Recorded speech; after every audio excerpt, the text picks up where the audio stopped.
So welcome guys to our latest tutorial, and today it's really all about colors, how you can make colors work for you, the subtleties of colors, and how you can really harness the power of using the correct color harmonies. So it's a simplified tutorial. It's more about the basis of understanding. So first thing I get asked is, Pedro, how do you guys do it? What's the formula to do it? What are the settings you're using? Don't think about it like this. Think about it as a basis of knowledge that you can really build upon for your images. And we're coming at you directly from sunny Portugal. So as you can see, I've got a beautiful backdrop. Part of the team has worked here remotely a couple of weeks and part in the UK. So it's been an amazing experience, but more about that in another tutorial and another video. I hope you enjoy this. Let's get this started. So we've divided this up into three simple parts. The first part, understanding colors. What composes a color? What are the basic elements of a color? Second part, color harmonies, how these color harmonies work, and a few basic examples where you can see a couple of color harmonies that we've chosen that are considered to be, I think, the main ones, at least in our work. And the third part is color harmonies and their importance in creating moods, how these can kind of create some amazing atmospherics, how you can take advantage of color harmonies to really give something special to your image. So with no further ado, let's get cracking. So as you can see on screen, we have our basic color wheel, and our basic color wheel is basically composed of three elements. So we have our hue, which is our fully saturated color along this color wheel. We have our saturation, so on the outside fully saturated. As we go on the inside, we're tending towards zero saturation, and our value that is also referred to as brightness.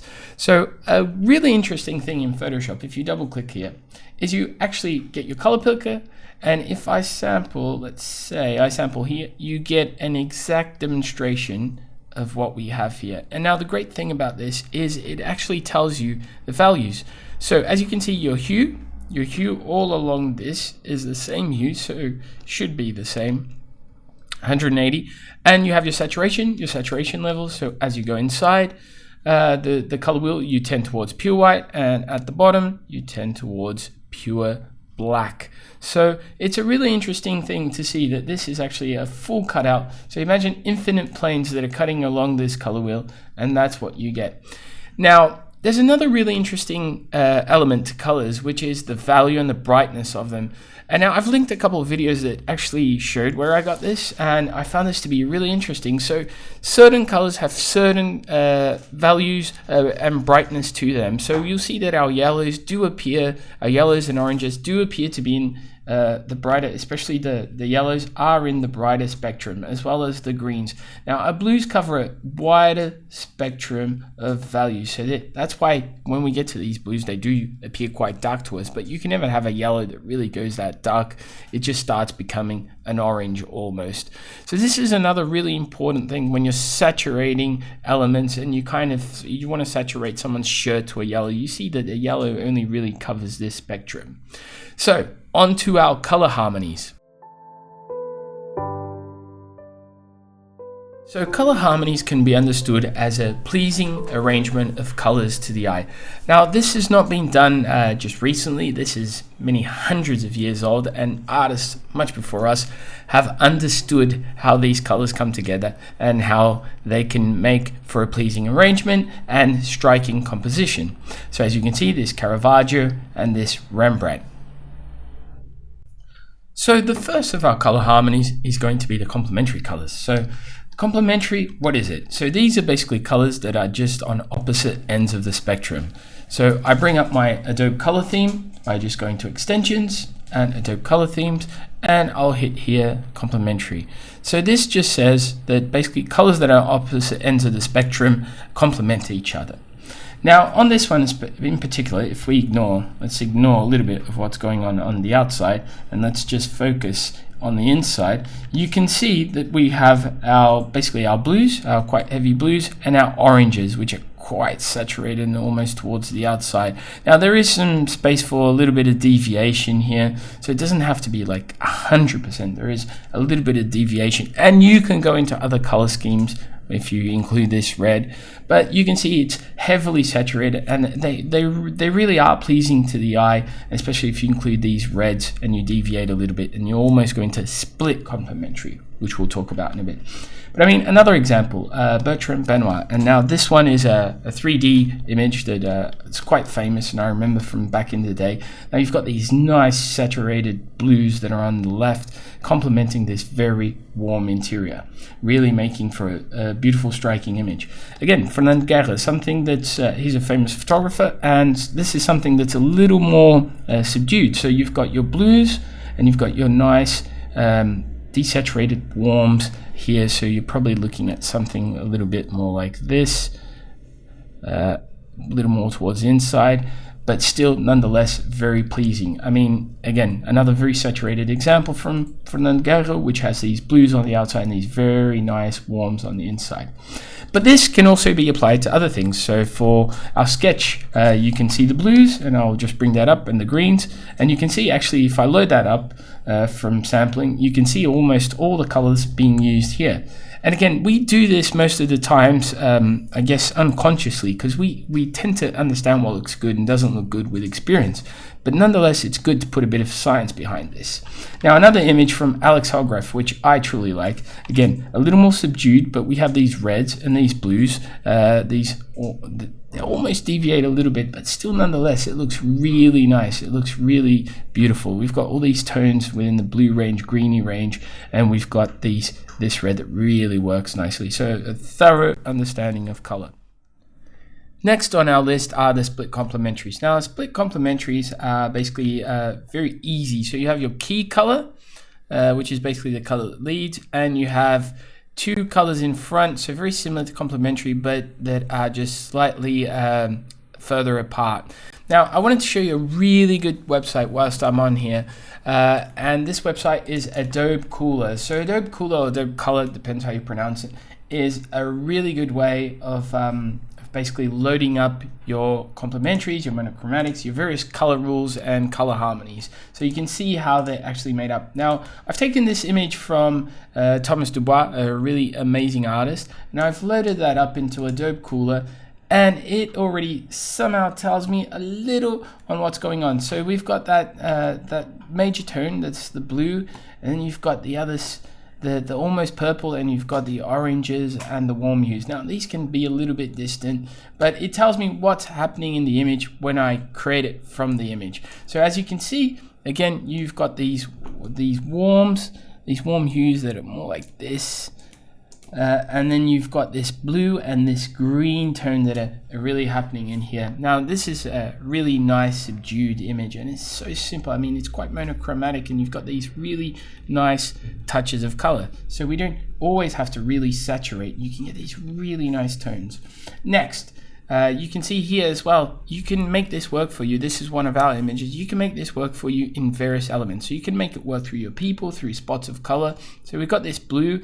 In this one, we've probably got something more like this, where we have this blue tinge and blue tone that goes through the whole image. And then we've got this nice saturated reds, and also these nice saturated oranges, which are on the outside, and the blues from the people. Now, this creates a very nice split complementary. On to our next one, Alex Hallgraf. So you can see again, you've got this blue tinge, and you've got these really saturated reds almost around here. And then you've got these other oranges and yellows, which are warm, and this blue purplish tinge. Now this is not exact. Some of these might split into other harmonies, but I'm just kind of trying to simplify here. Again, you can also see this in Rembrandt's images and in images that are hundreds of years old, and just how they were starting to use these colors and understand how colors went together. Again, you've got these almost oranges here, these dark reds, and then you've got these very light yellows, which also push your eye towards the center and the focal center.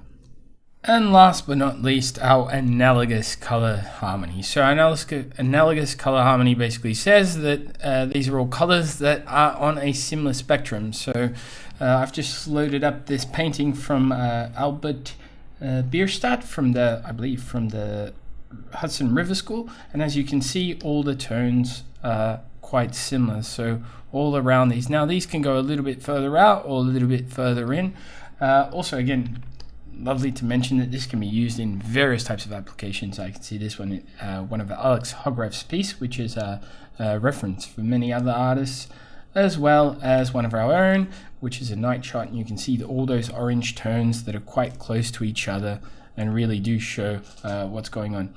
And final, but not least, is the laptop one, which also has very similar tones. So this can be really interesting to actually have and start off your image like this. And then let's imagine that I want to make something completely out of the ordinary. So I'm gonna just, actually, let me work on one of our own just in case. And if I really want to make a striking element and understand how this can kind of use color harmony to our own advantage, I can just select this. Now I'm thinking what can really stand out here, and I'm going to say that could be a complementary color. So I'm going to bring out the hue saturation, just colorize this, saturate, and you can see that it's still pleasing to the eye. So this is just a couple ways of showing you just how colors really can quickly influence and make for something really special that indeed can help you just add that extra oomph to your pieces. So last but not least is really understanding how color can almost form a mood. It can be symbolic, it can create a movie, how it can really influence us in many ways and be so important in any creation. So I have one of the artists that he's one of my favorite artists. So his name is G-Monk, and he's worked on concept art for Tron. He also does motion graphics. That's what he's most known for, and he's worked on a lot of commercials. But in particular, this piece I have on board is the Tron series, and it's just amazing, his use of color. And Tron is so symbolic in the aspect that it uses the blues to symbolize the positive, good side, and uses the yellows to really symbolize that bad side. So it's a very symbolic movie that colors play a huge role in, and we all have in our mind once Tron goes up, that blue hue in our brain. So it's really symbolic in that. Another great artist is Beeple. Now I met Beeple at D2 in Vienna, Austria, and his stuff is just amazing. This guy's been doing a daily image for like 10 years. So his use of color, the way that he understands color, the way that he brings it together is through experimentation, 10 years of experimentation. So it's really crazy just how good his stuff is. And he's a major reference. If you ever want inspiration, really just go for it. And again, another example of this time in archviz laptop, you see that striking red. This image is basically just a neutral palette with this red and orange, very analogous almost, and just how symbolic it is. And this just to show you, it doesn't have to be 100% photoreal, but color can be really important in transmitting an idea, in bringing something together. I mean, look at this neutral palette, and then you've got these, the purple and the red and how they're done, and you've got almost this triangle of color which really leads your eye. So interesting how people resolve different things in different ways. I mean, Fernand Guerre's image of a scissors project, and you can see just this red and orange and how striking, how they're leading. So you've got the story, you've got the composition, but then you have all these really small things, the police on the right, these guys in blue on the left. So there's subtleties that are really finessed down to a very small level. I mean, you can go through this. Thomas Madv, you've probably seen some of his work from Mir. Again, you have this striking palette that's there's very neutral palette, but then you have this striking orange which leads your eye straight away, and you start to understand the story of this guy looking up. And then you've got a spot of color which really leads your eye into the center of this image. And then there's this striking Luxagon image which I just love. Again, it's almost symbolical in the way that it's done. These touches of red and blue and these colors that are around this complementary and split complementary idea and how they work. It's all about positives and negatives. Again, same thing. Look at that yellow. It's that orange. It's almost an expression here. It's not exactly a photoreal image. It's more about the expression and the symbolic nature of how this interacts with the architecture. Once again, from Luxagon. So you can see really how colors really help manipulate an idea, a concept. I mean, once you get your lighting, once you get your composition, colors really can play a super important role how you understand the piece and how symbolic you make it. You know, you can see this is quite noir, and this red really gives it a kind of a city noir look. So that's definitely what they were going for with the rain and everything. And this splash of color just makes it, I mean, this could be a normal image and it could all have a neutral tone, very analogous type colors, but no, it's split up with this red, which really shows force and really expression of it. So I'm going to leave you with these final tips, and these are kind of my favorite tips on color in an image. So always start from a neutral desaturated palette. Remember, when you create your renders, if you do a neutral desaturated palette, you can always build up saturation. So almost like a painting, you can build color. Secondly, don't oversaturate. So I see a lot of images that have too many colors, that are too saturated. The hues are way too saturated. They're way too close to the purity of the hue, and that really doesn't work too well.